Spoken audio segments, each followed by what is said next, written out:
Hey guys, welcome to a brand new video to the channel. So in this video, we're going to talk about the up and coming double XP coming to Runescape 3 in August. Now this is a bit more notice than we normally get for a double XP, but because it's going to be involving the removal of treasure hunter and microtransactions, Jagex has sort of said that the up and coming double XP is going to come in August and also going to be limited to the fact that you cannot use proteins or dummies or any form of treasure hunter item. Now, the reason why this is going to be slightly different is because for the majority of people's skilling on a double XP, proteins and the dummies especially are a big portion of their XP. Now, because of this, especially for the proteins which relate to skilling, so smithing, herb, crafting, construction, and the others as well, real resources are going to have to be used to do the skilling XP and for people to gain what they want to over double XP. Which means that the demand on these items is going to increase significantly. And what we can do in terms of what we want to do in this game, which is make as much money as possible, and profits of offering people convenience by making the potions and doing all the other stuff, we can sell items at a much higher price because the demand is going to be up.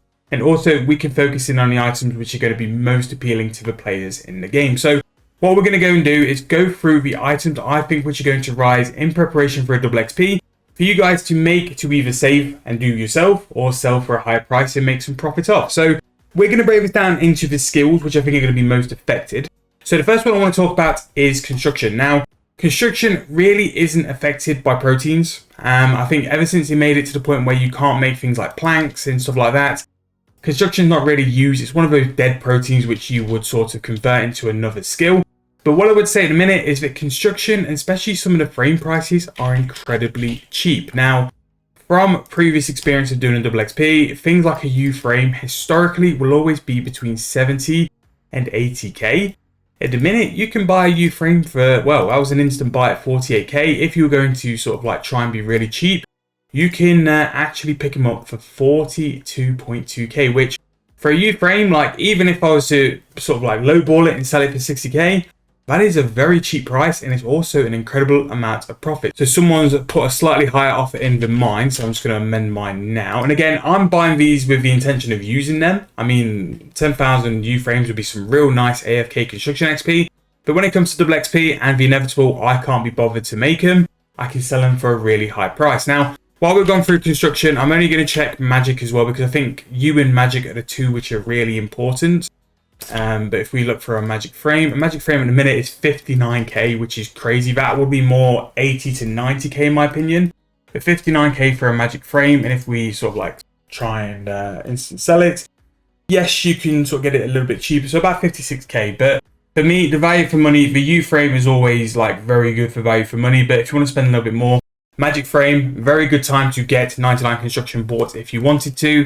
It's a very good skill to do while you're AFKing. So whenever I do a double XP, I go with the intention of any downtime or any time I need to edit and stuff, I'm doing construction, because you don't want to do construction when you want to play. That's too AFK for that. So you want to set construction up for when you want some downtime. So construction in a minute, very cheap, not something I'd focus on at the minute. And if anything, this is one I'd invest in rather than get the supplies for.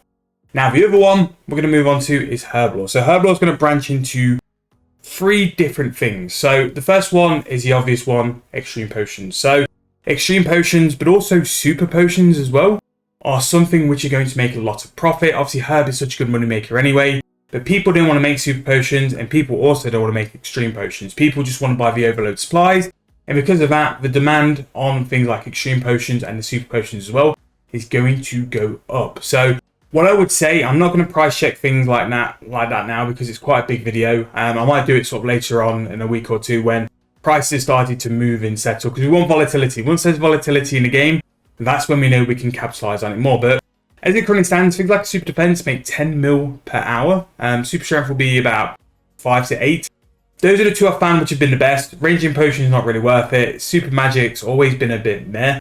And super attacks is solid, 5.5 mil, but you could just do better. That's the only difference with super attacks. But there's been periods where I've done the like starter account series, and super attacks have pulled 9k profit potion at times just because it's such a low startup cost. But that part, you guys need to find your margins. You need to find which potion you want to do, what prices you're comfortable at. But again, in a week or two, I'll do a video on it for those who want to be sort of walk through with it as well.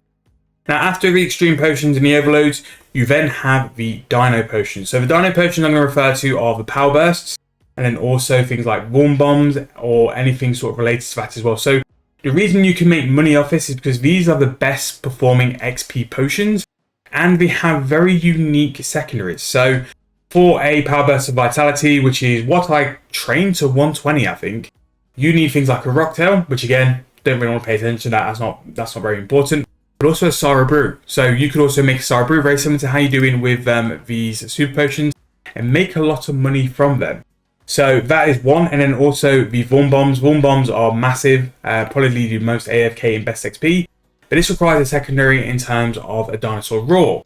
Dinosaur Roars are very limited on how they come to the game because they're through player-owned farm Anachronia.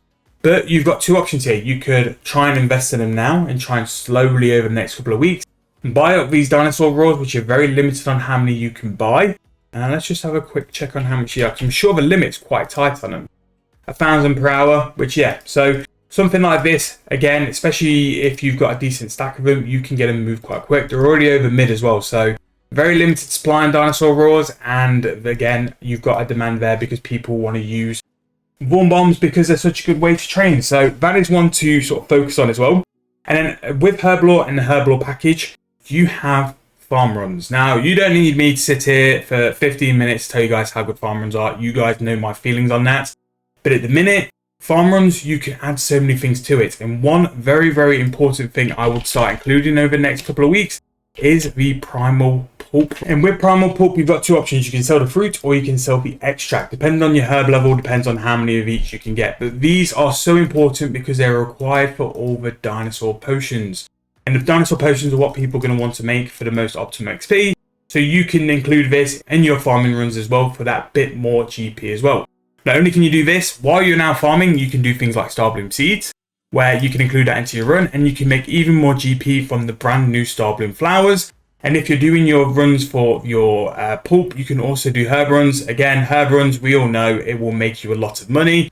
But if you're sort of dipping into knowing what sort of super potions are selling really well, it can also mean it can give you a good idea of which herbs to focus. For me, I always normally stick to Wolfweed, always does very well. It's just one I continuously farm as well. So those are what you can branch out from Herblore. Also some form of secondaries as well. If there's secondaries which work and can be collected, maybe you can make a little bit more money on normal because secondaries might be up in price. But those are things to focus on. Now, the final thing to focus on, I'm going to sort of batch together.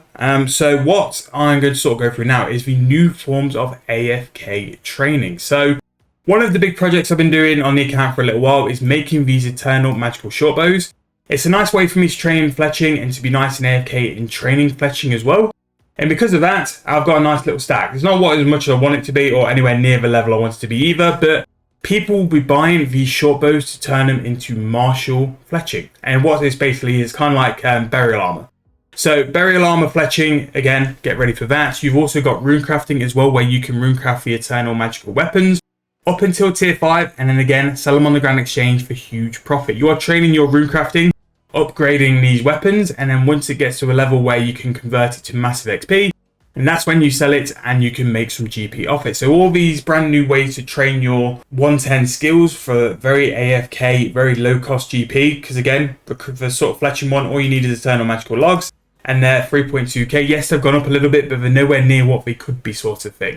So you have this option for fletching. So this is with the bows and the crossbows as well. I just stick with bows because it's just, I don't know, it's just easier and it's just the one I'd go for as well.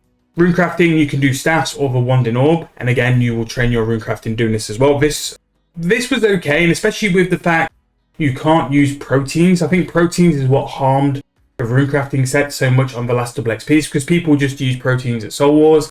If that option is not there and people can only do it via these brand new eternal magical weapons, that's a big push in price. So I'm gonna runecraft a couple as well to see where it currently sits.